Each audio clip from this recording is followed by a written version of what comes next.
Hey, this is the Nature Boy Ric Flair, and believe it or not, whether you like it or don't like it, learn to love it, because you have to listen to Wrestling is Real. It is the best thing going today. Woo! The worldwide leader of podcasting excellence, the king of podcasts radio network proudly presents The Wrestling is Real podcast, because wrestling needs us. And here we are, episode 796 of the Wrestling is Real podcast. This is King of Podcasts here for you, and the home of the Wrestling is Real podcast and all my programming is at kingofpodcasts.com. King of Podcasts with an S.com. So yesterday, Tuesday going into Wednesday, we get the official announcement that the merger between WWE, UFC, becoming TKO Holdings is complete. And now the word comes on about it, and I'm going to look at it from the business side. It's what I'm going to focus on tonight. I'm not here to go ahead and, relish in the fact that Becky Lynch won the NXT title for the first time. Okay, nice for her. And that gave about 800,000 audience boost for USA for a night. There is stuff to say about that because of the fact that Tiffany Stratton losing the belt to Becky Lynch, that's a big deal because of who someone from the main roster had to go ahead and beat her for the title, right? And if Tiffany Stratton loses the belt now, she can always move up, if that's the case.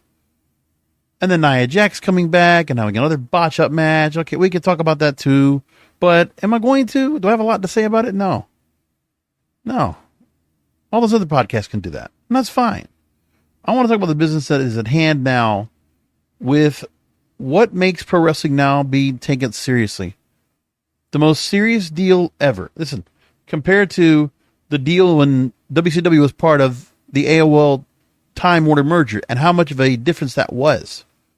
But ultimately, WCW and the way it was run caused its own demise. While WWE has been running at its best right now, profit-wise. Live events are up. Audiences are doing better on television. They get a lot of great social media footprint. Their streaming service, there's a whole lot of property, a lot of intellectual property, and that brand name is solid. Right now, it is more than ever. And we know we heard about all things going on. We said by the end of the year, we were going to hear something about the close of this deal. What it's done. They had the opening bell yesterday.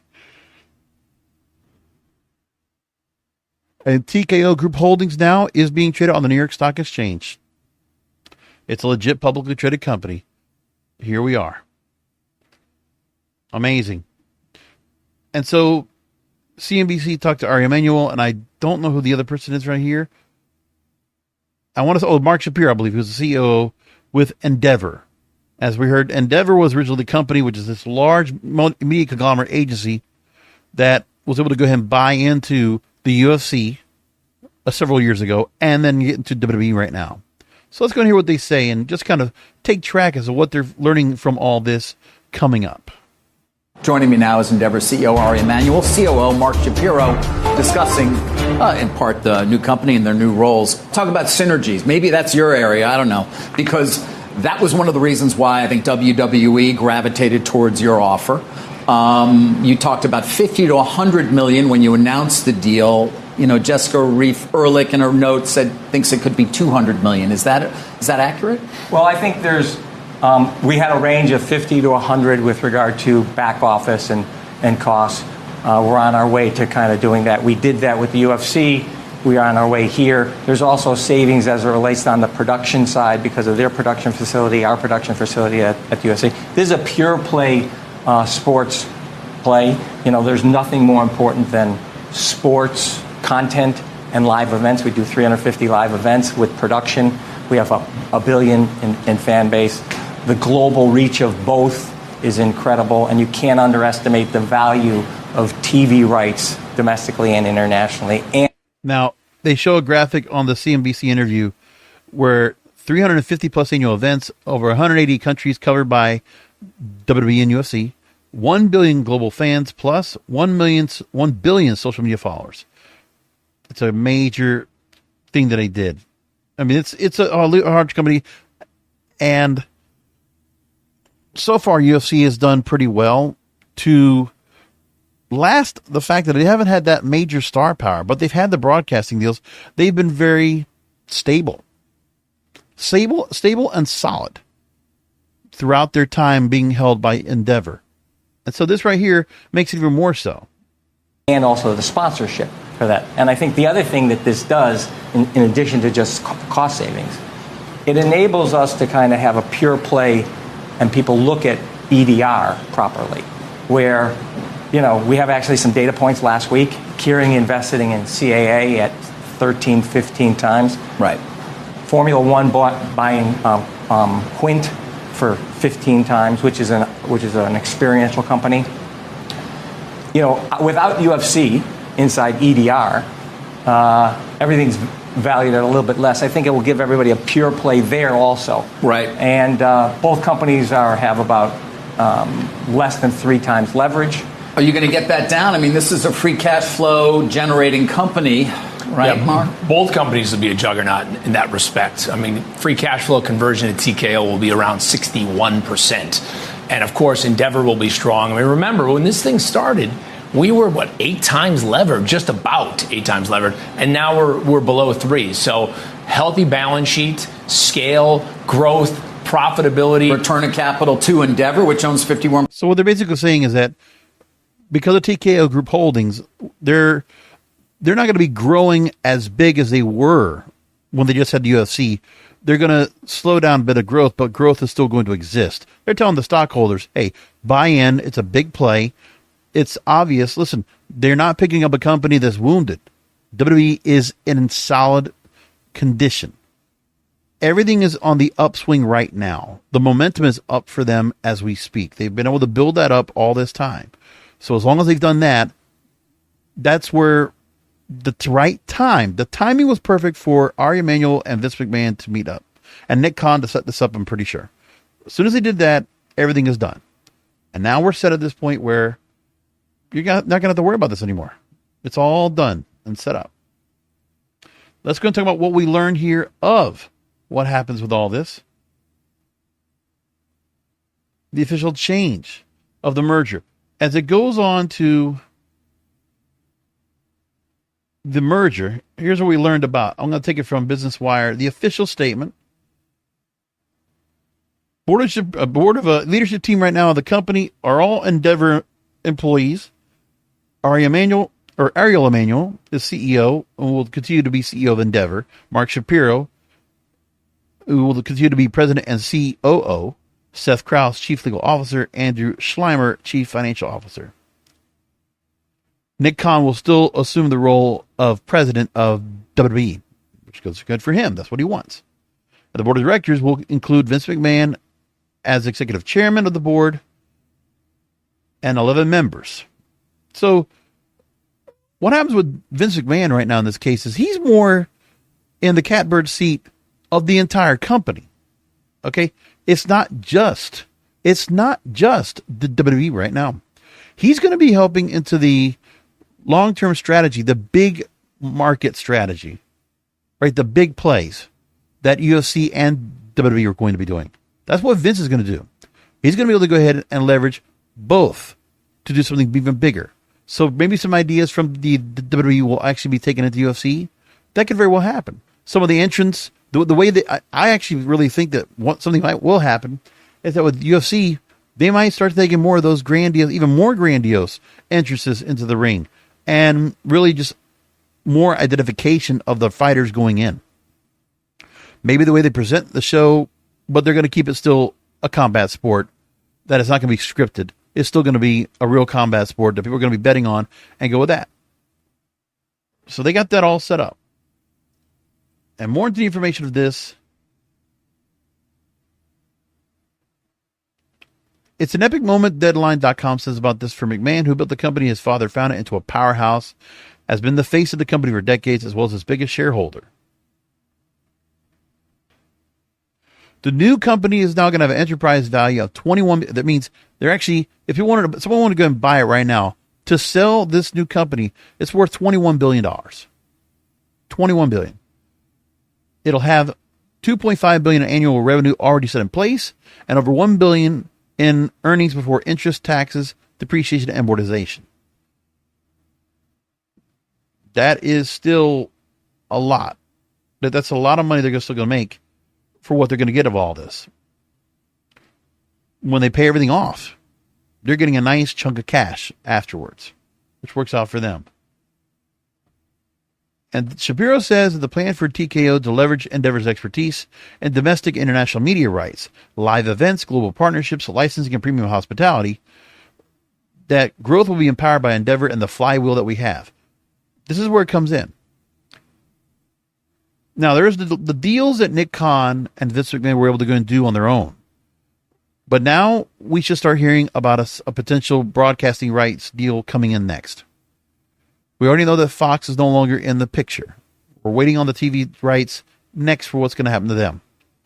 They're going to get set up somewhere. We've already heard a number of places they could go and go with that. And it's interesting this is all going on while the writers and actors strike is going on. There's a lot of things in Hollywood right now that are very iffy.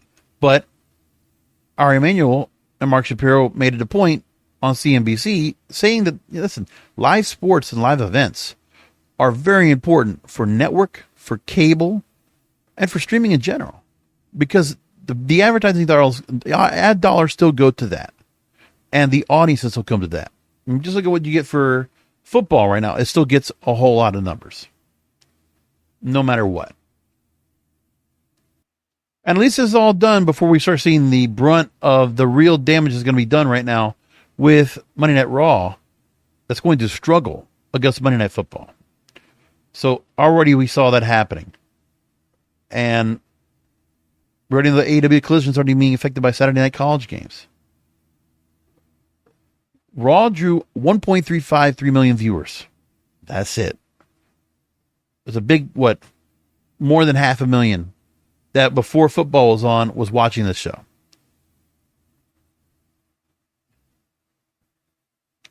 So right now, the lowest rating that Raw has drawn in its history, with the exception of the Best of Raw episode that aired in December 26, 2022.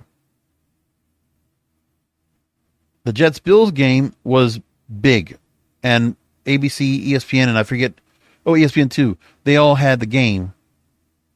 A really massive Monday Night Football game, which unfortunately started the game with Aaron Rodgers getting injured and learning later that he injured his Achilles heel, he's out for the year. So the comeback story of that game was incredible, and that game pulled a lot. You're looking at right now 22.6 million viewers in total, which is right around where they were at last year. Monday Night Football is just controlling the market right now. They had over 11 million watching on ABC, 9.4 million watching on ESPN, 1.5 million watching the Manning cast on ESPN2. Nothing they can do about that. And there is nothing that Raw has right now in this case that will really make any changes. Because you think about it. They already set up matches for next week. Jey Uso and Drew McIntyre, Shinsuke Nakamura will take on Ricochet. That's it. Meanwhile, Monday Night Football is going to have 2 different games on the same time to split up the audience again. So the fact that Raw can't do much to go ahead and knock these ratings out, that's going to be an issue. I also wonder what would happen once we get to the broadcast deals. Do we actually start seeing some significant changes to where Endeavor realizes, you know what, we can't run these TV programs in their time slots against sports. Like, why are we going to compete against other sports? Why are we going to go after football or whatever? Because, that's the problem. Because right now, Tuesday night already worked really well for putting NXT out there. Because there are no games, rarely any marquee games that are coinciding with that. And by the way, you're talking about with NXT getting over 800,000 viewers and almost 1 million viewers to watch the Becky Lynch-Tiffany Stratton match. Let me put it to you like this. Last night was the VMA Awards. And I don't think it did that well either. I didn't get a chance to see what the ratings were, but my guess is it probably didn't do well. And I'm looking right now. It did show a higher rating than normal. Just on MTV alone, 865,000 people watched the MTV Video Music Awards. Yeah. And they did get a good chunk of the 18 to 34-year-old audience. That's it. But across the board, we don't know what the full audience is. I'm guessing it'll be like 4 or 5 million, just like it was before, across every one of those channels they were putting their program on. These are some of the things that the new company is going to have to deal with and have to figure out. Now, as we learned from the deal here, Vince McMahon no longer holds majority control of WWE. And as we want to just remind everyone, Endeavor owns 51% of the newly formed company. McMahon owns 16.4% of TKO under terms of the deal.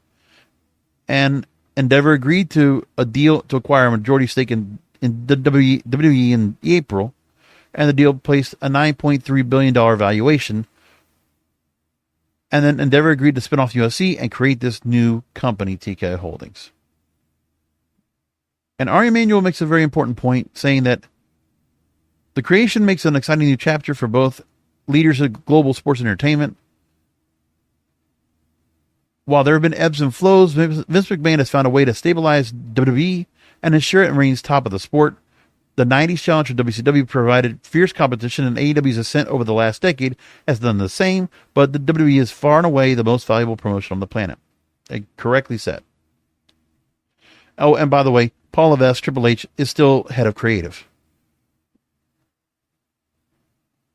And I'm not here to go ahead and continue to kind of blast away on the fact that they don't have a bloodline storyline to go with, and using the remnants of the Usos in storyline doesn't help much. So it does keep things kind of a bit boring. But they don't have any big pay-per-views to worry about right now.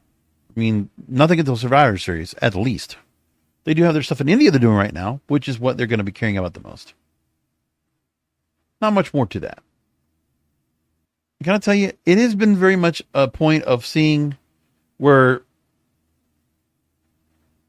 I'm watching what's going on, and things kind of just have held, slowed down a bit. We haven't had a whole lot of stories to talk about within wrestling. And that's, if you ask, why I haven't had too much to say in terms of what's been going on with the programs, the podcast has been a little bit short. And honestly, I don't want to waste time and try to fill 30 minutes. If it's not there, I'm just not going to do it. That's all that's true. Other than that, I'm going to cut the show a little bit short tonight. Not too long. Because there's only so much to talk about when it comes to the sale. We can speculate what we have next to go on with the sale. The broadcasting rights need to come into play next, but we haven't heard anything as of late where that could be now. So the Sportster actually talked about this. What would happen now to who would then, where Fox will not be airing SmackDown anymore, where will that show go? And where will the other shows go?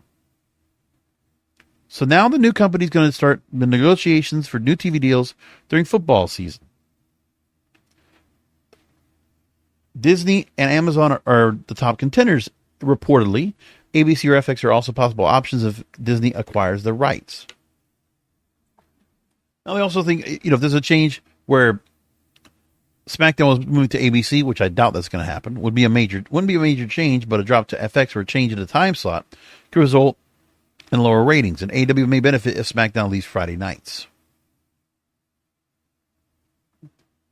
Nick Khan spoke with Sport Business Journal that negotiations will begin during football season. Quote, "You've seen bidding wars between Comcast and Discovery on things like the Fox assets, which ultimately went to Disney, and Sky, which ultimately went to Comcast.